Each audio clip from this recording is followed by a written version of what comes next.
Hi! Ngayong araw naman ay ibebenta ko ay Mini Cono Crunch. Favorite kasi ito ng mga bata at ng mga estudyante. At sigurado ako na mabilis o mauubos. Magpapaskil na ako dito sa labas para malaman ng mga tao na meron kaming Mini Cono Crunch. Ayan, sana gumuli na. Okay.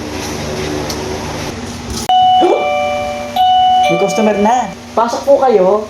Welcome po. Welcome po. Bibili po kayo. Opo, ano po ba yan? Ito nga pala ay Cono Crunch. Meron akong dalawang flavor. Isang chocolate, tsaka isang cookies and cream. Wow, mukhang masarap po yan. Pwede mong pa-order? Sige, anong flavor gusto mo? Yung cookies and cream po. Cookies and cream? Sige, maupo ka lang sa table. Hatid ko na lang sa'yo. Sige po.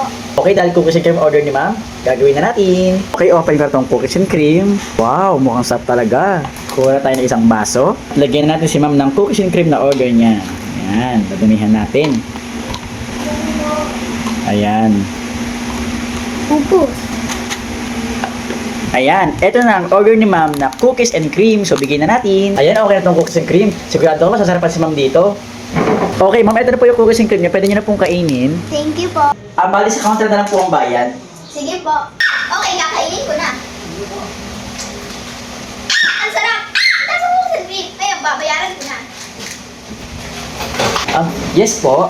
Magbabayad na po ako. Magbabayad na po kayo. Sige po, bali 5 pesos lang po. Ganun po ba? Wala po kasi akong pera eh. Wala po kayong pera? Opo. Bakit po kayo umorder? Gutom na po kasi ako. Gutom ba? Gutom ka na? Opo. Sige, huwag mo na lang bayaran. Sige po, thank you po.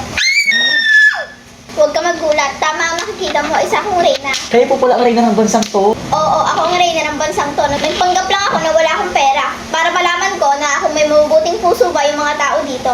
At dahil mabuti ka, gagantimpalaan kita. Talaga po, ano po ganting pala? Eto pilak. Binibigyan niyo po ako ng pilak. Oo, Wow. para sa'yo yan kasi mabuti ka. Maraming salamat po, Reyna. Okay, aalis na ako.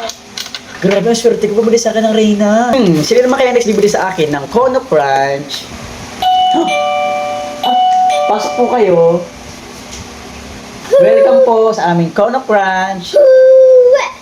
Pabili nga po. Ano pong gusto niyong flavor? Yung chocolate po. Chocolate flavor po. Uwe! Oo. Sige pa, maupo muna po kayo sa table. Uwe! So, gawin na natin. Okay, ito ang ating chocolate flavor. Grabe ang sarap. Okay, lagyan natin si ma'am ng chocolate flavor. Masarap talaga to. Kaya nga laging sold out eh. Sigurado ako matutuwa si ma'am dito sa chocolate flavor. Okay na to. Ito na ang chocolate flavor ni ma'am na Cono. Ayan, okay na to chocolate flavor. Bibigay na to kay ma'am. Okay ma'am, ito na po yung order niyong chocolate Cono Crunch. Thank you. Uwe! Kakainin ko na. Uwe! Ang sarap. Uwe! Dahil chocolate. Uwe! Babayaran ko na. Sir? Ay, bakit po? Uwe! Babayaran ko na po. Magbabayad na po kayo? Uwe! Opo. Ang bali 5 pesos lang po. Uwe! Ito po. Ay, wait lang po. Hindi niyo po ba ako nakikilala? Hindi po, bakit po? At saka bakit po kayo huwi ng huwi? Hindi mo alam yung Uwe! Parang pamilyar po, pero sino po ba kayo? Okay, sige. Papakilala ko sa'yo. Uwe! Yung naman niyo po nagbago naging kulay green. Ngayon, makikilala mo na ako. Uwe! Pasensya na pero hindi ko pa rin po talaga kayo nakikilala. Sino po ba kayo? O sige, ito na. Uwe! Ano yan? Meron kayong brilyante? Ikaw si Alena sa Encantadia? Tama! Uwe! Pumunta ka sa mundo ng mga tao para na bumili ng Cono Crunch ko? Oo, dahil naamoy ko siya at parang masarap. Ganun po ba?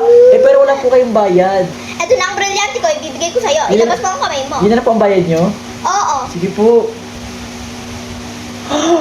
Ibig sabihin po ako na si Alena? Oo, ikaw na si Alena. Okay, bye. Grabe, binayaran ako ni Alena ng brilyante ng tubig.